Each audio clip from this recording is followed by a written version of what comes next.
Mga ka-Erts, hindi na natin maitatanggi, may mga bagay talaga na kahit hindi direktang sinasabi, ramdam na ramdam mo na.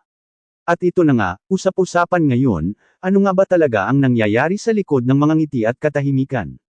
Bakit parang may pilitan na nagaganap? At bakit parang may isang panig na unti-unti nang lumalayo?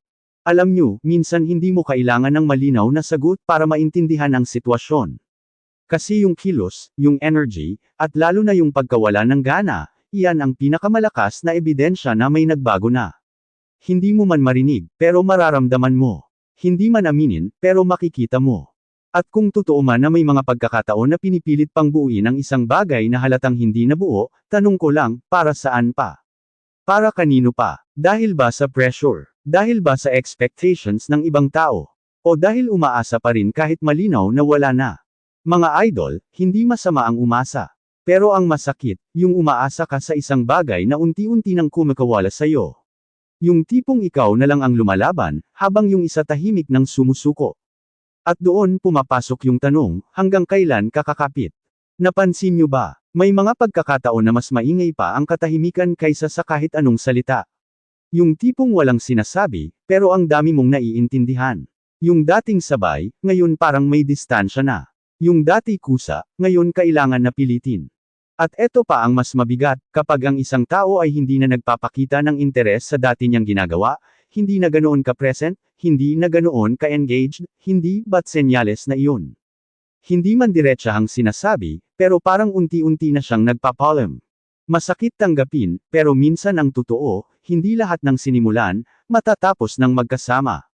May mga kwento na hanggang doon na lang talaga. At kahit anong pilit mo, kung ang isang tao ay wala na sa puso niya ang ginagawa niya, hindi mo na iyon maibabalik sa dati. Kaya sa mga sitwasyon na ganito, tanungin mo ang sarili mo, lumalaban ka pa ba dahil may pag-asa? O lumalaban ka na lang dahil ayaw mong matalo? Kasi magkaiba yun, mga idol. At kung dumating na sa punto na kailangan mo ng suyuan para lang manatili ang isang tao, baka hindi na pagmamahal yun. Baka takot na lang yun na maiwan. Dito nagsisimula ang pinakamahirap na parte, ang pagtanggap. Hindi dahil mahina ka, kundi dahil nauubos ka na. At minsan, ang pag-let go hindi talo, kundi respeto sa sarili. Pero teka, ito pa ang mas lalong nakakakaba. Kasi kung may mga ganitong galaw na nangyayari, ibig sabihin, may mas malalim pa tayong hindi alam. May binabalak nga ba? O ito na ang unti-unting pagtatapos? Mga ka-Erts, dito palang umiinit na ang usapan, at pakiramdam ko, mas mabigat pa ang mga susunod na mangyayari. Mga ka-Erts, kung akala nyo hanggang doon lang ang lahat, hindi pa. Kasi habang tumatagal, mas lalong lamilinaw na hindi lang simpleng pagbabago ito, parang may mas malalim na dahilan kung bakit nagkakaganito ang sitwasyon. Napansin nyo ba? Hindi na lang ito tungkol sa pagkawala ng gana, parang may pilitan na talagang nangyayari. Yung tipong kahit hindi sabihin, ramdam mong may gustong mangyari ang isang panig, pero yung isa, parang ayaw na talagang sumabay. At dito na pumapasok ang tanong na ayaw itanong ng karamihan, bakit kailangan pang ipilit kung hindi na pareho ang nararamdaman? Kasi mga idol, sa totoo lang, hindi mo kailanman kailangang pilitin ang isang tao kung gusto ka talaga niyang samahan. Hindi mo kailangan mangumbinsi, hindi mo kailangan maghabol, kusang darating at kusang mananatili yan. Pero kapag dumating ka na sa punto na kailangan mo nang kumbonsihin ang isang tao para lang magstay, hindi ba't parang may mali na doon? Masakit isipin, pero minsan ang katotohanan, habang pinipilit mong buuin, may isa namang unti-unting kumakalas. At ang mas delikado, yung isa tahimik lang, pero desidido na pala. At eto pa ang isang senyales na hindi pwedeng i-ignore, yung biglaang paglayo. Yung dati present, ngayon parang wala na. Yung dati game na game, ngayon parang napipilitan na lang. Hindi ba't parang may sinasabi yun kahit walang salita? Mga ka-Erts, hindi natin alam ang buong kwento, pero hindi rin tayo bulag sa mga nangyayari. Kasi kung ang isang tao ay mas pinipili na ang katahimikan kaysa sa pakikasama, ibig sabihin may pinagdadaanan na yan na hindi basta-basta. At minsan, ang pinakamasakit na realization, hindi ka nakasama sa desisyon niya. Kaya kung may mga galaw na parang pinipilit pa ring ituloy ang isang bagay, tanong ko lang, para kanino ba talaga yun?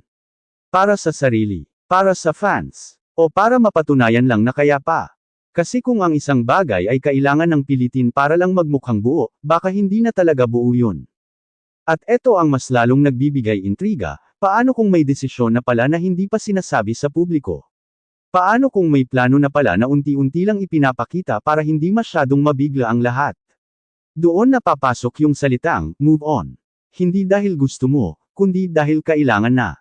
Minsan kasi, ang pag-alis hindi biglaan.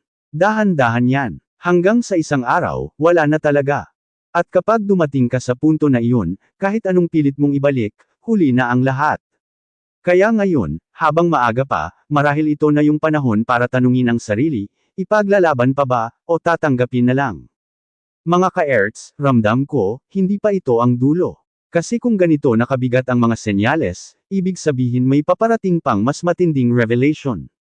At sa susunod na segment, mas lilinawin natin, may dapat na bang mag-impake? O may huling pag-asa pa? Mga ka-Erts, dito na tayo sa pinaka-real talk. Kasi habang tumatagal ang sitwasyon, mas lalong nagiging malinaw, hindi na ito simpleng tampuhan, hindi na ito simpleng pahinga. Parang may isang katotohanan na unti-unti nang lumalabas, at hindi lahat handang tanggapin yun. Aminin natin, may mga pagkakataon sa buhay na kahit gaano mo kagustang ayusin ang isang bagay, kung ang kabilang panig ay wala na talagang gana, wala ka nang magagawa. Kahit anong pilit mo, kahit anong effort mo, kung hindi na siya present emotionally, tapos na. At ito ang masakit na reality check mga idol, hindi lahat ng lumalayo, kailangan habulin. Minsan, ang paglayo nila, sagot na sa lahat ng tanong mo. Kasi kung gusto ka talagang samahan ng isang tao, hindi mo mararamdaman na pabigat ka. Hindi mo mararamdaman na parang ikaw na lang ang may gustong ituloy ang lahat. Hindi mo kailangang magduda kung totoo pa ba o hindi, kasi mararamdaman mo yun ng kusa. Pero kapag dumating ka na sa puntong nagtatanong ka na, bakit parang napipilitan na lang, doon pa lang, may mali na. At eto pa ang mas matindi, hindi lahat ng ngiti, totoo. Hindi lahat ng pakikasama, bukal sa loob.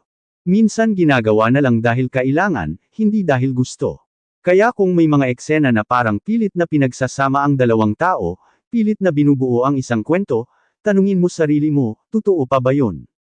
O pinapakita na lang para walang masabi ang iba.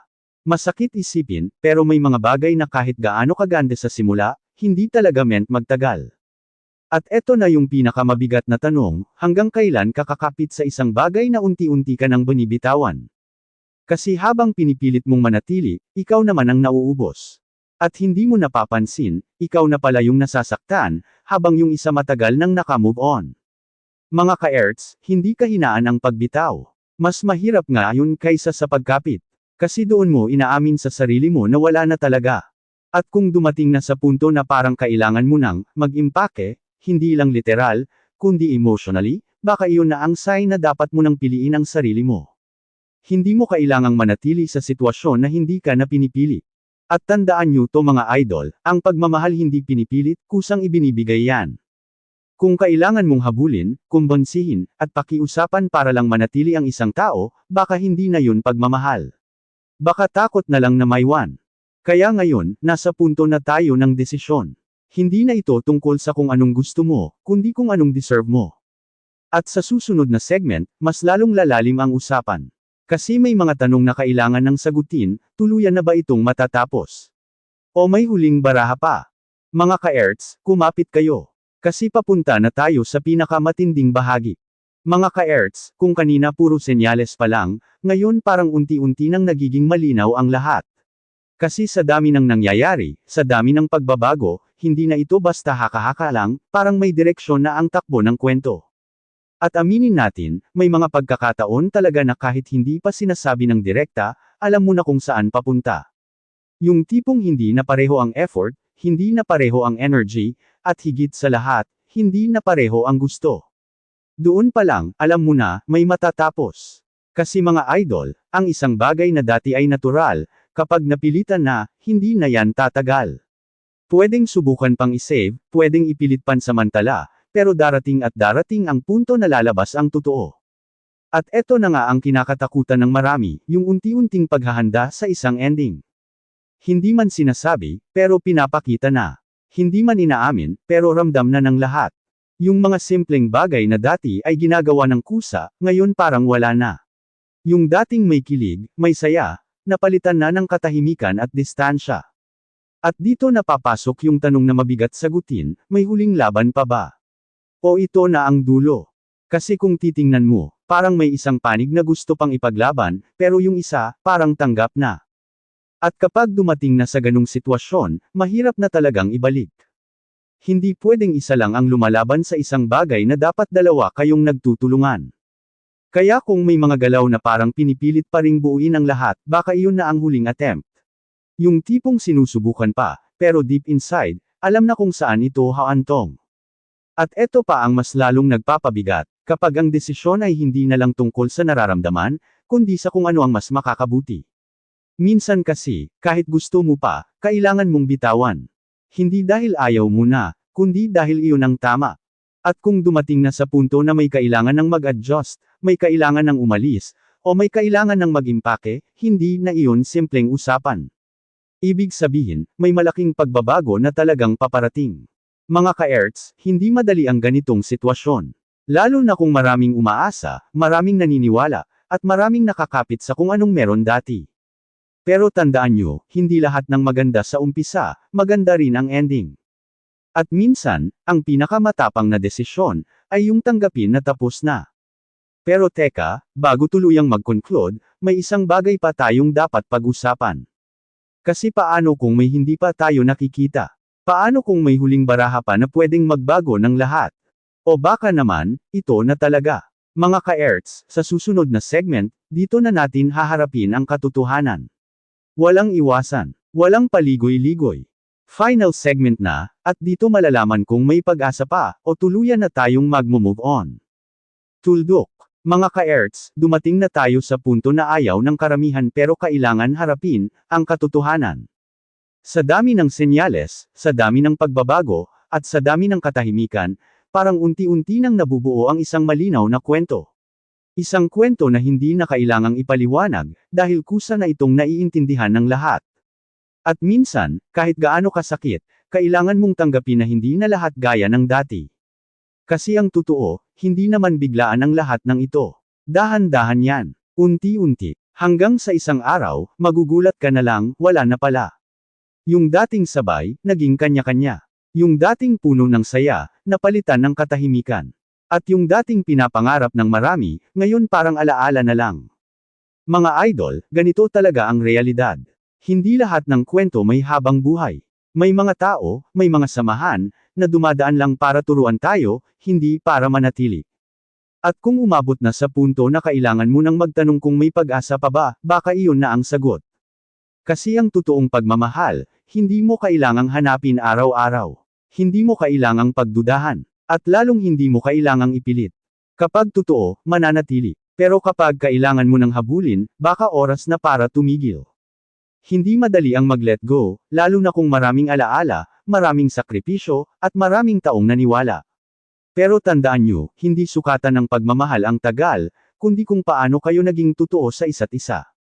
At kung sakaling ito na nga ang dulo, hindi ibig sabihin talo ang lahat. Minsan, ang pagtatapos, bagong simula rin. Bagong landas, bagong direksyon, at bagong pagkakataon para piliin ang sarili. Kaya sa mga nakakaramdam na parang may nagbabago, sa mga nakakakita ng unti-unting paglayo, huwag matakot tanggapin ang totoo.